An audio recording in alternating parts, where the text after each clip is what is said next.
สบายดีนี่เรามาแนะนำตัวที่ฝากบินเนาะฝากบินในระบบ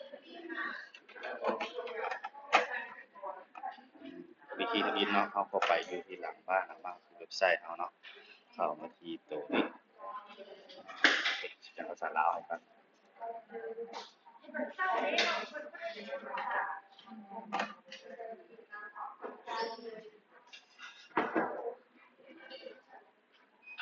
เนาะเข้าไปที่เนาะตั้งค่าระบบ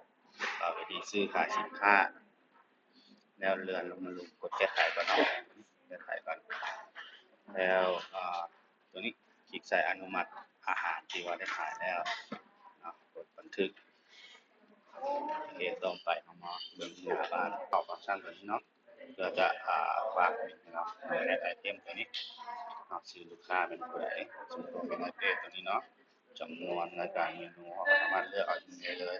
สมมติว่าเป็นอย่างนั้นอีเมลต่างๆว่าเปลี่ยนเมลต่างๆเราสามารถพิมพ์ไปเลยครับเดี๋ยว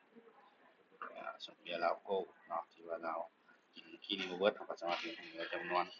สมมติว่าเราฝากไว้5 แก้วก็พิมพ์5 แก้วอันนี้เป็นมือเริ่มฝากเนาะจำนวนมือที่เราให้ฝากสมมติว่าเราให้เขาฝาก10 มือก็ได้แล้วกดโอเคปิ้นเนาะก็จะมี